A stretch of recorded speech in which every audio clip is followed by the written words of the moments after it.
eu sou investidor. Isso, Eu acho que a pessoa que tem uma ação já pode se considerar, já deveria se considerar um investidor. O tempo foi passando assim, eu fui percebendo que para você ser um investidor de sucesso, você tem que conhecer empresas profundamente. Muito bom. E não só empresas que você analisa, mas eu falava, poxa, para eu analisar, sei lá, as operações de uma empresa, e como bom engenheiro principalmente, o que eu tenho que fazer? Bom, eu tenho que trabalhar uma época na área de operações para entender como funciona.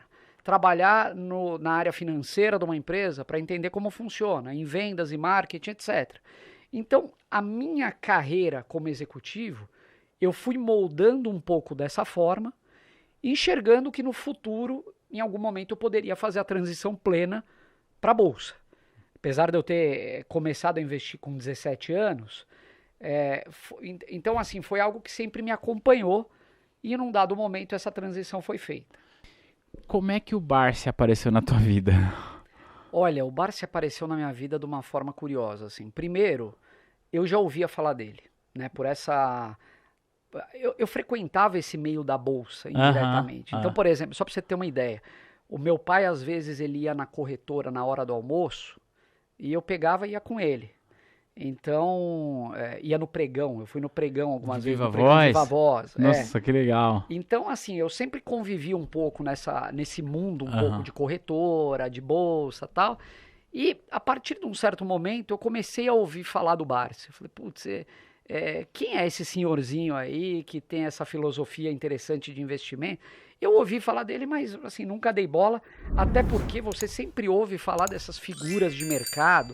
São meio emblemáticas, né? São emblemáticas, mas são emblemáticas as conhecidas, né? Tem vários outros investidores gigantes que a gente nunca ouviu falar. Sim, verdade. É incrível.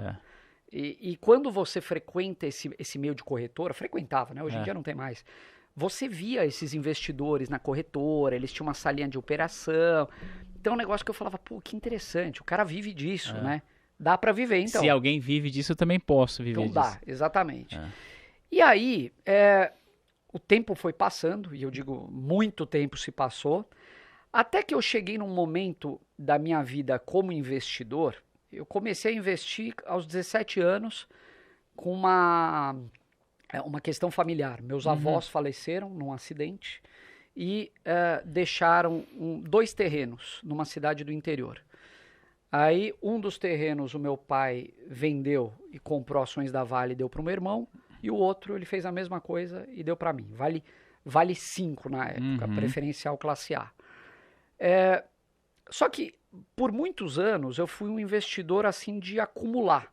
Comprar empresas sem se importar tanto com preço, muito mais com a qualidade do ativo. Então, as tais blue chips, né, que se falava muito. Então, se falava muito que você ter blue chip é bom negócio, sabe? Não importa qual que é, então, né? Se é comprar um Banco Itaú, na época acho que Embraer chegou a ser, várias outras. Chegou num dado momento que eu comecei a me envolver mais com os investimentos, que eu comecei a pensar na venda também, não só na compra. Certo. Né?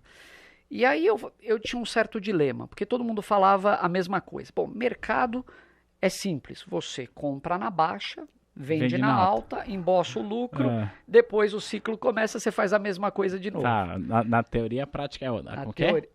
Na o pessoal fala, na teoria a prática é outra coisa, não é? Alguma coisa assim, né? Ou na prática a teoria é outra. Bom, não sei, acho que é isso, na prática a teoria é outra. Bom, enfim, é isso aí. Mas, cara, assim, aí você começa a ver isso, você fala, pô, é complicado, porque a primeira premissa aí que é complicada é você saber quando que é a baixa e quando é alta, né? Então, pois é. Qual que é?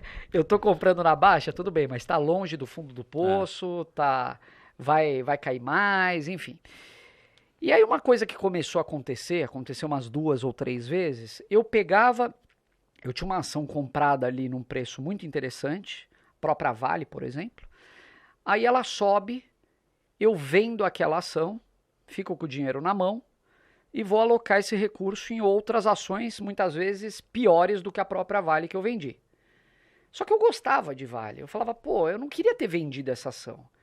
Eu gostava de ser acionista da Vale, gosto do negócio dos caras, acho ela bem administrada, enfim.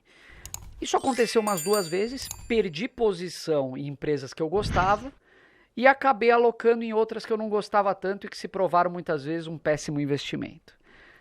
Aí, nesse meio tempo, eu vi o Barsi, acho que em alguma revista ou um jornal, alguma coisa. Eu falei, putz, essa é a história do dividendo, porque eu nunca tinha dado a melhor importância para o dividendo. Assim, é claro, você se importa, mas é aquele negócio que pinga na conta, você fala, pô, que legal, ver um dividendo que eu não estava nem esperando e tal. E aí eu falei, putz, eu queria conhecer esse senhorzinho aí, porque essa é a estratégia que talvez funcione. Você não precisa ficar refém das oscilações, pelo contrário, né? Você aproveita os momentos de baixa para acumular mais, mas quando ela sobe, não necessariamente você vende.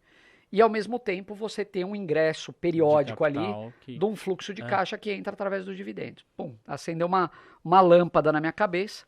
Eu fui atrás dele, aí eu descobri que ele operava numa corretora no centro, escrevi uma carta para ele, cara, imagina só. Eu falei, pô, senhor de 70 e tantos anos, acho que nem e-mail ele deve ter, né? Aí eu escrevi uma carta para ele, ele não me respondeu, não sei nem se essa carta chegou nele um dia, ele mesmo não lembra. E aí eu fui atrás da corretora lá onde ele operava, abri conta e tal, e fui apresentado a ele. E a partir daí foi meio que uma relação que não acabou mais. E que ano que foi isso? Isso foi em 2013, 14, mais ou menos. 2013, tem.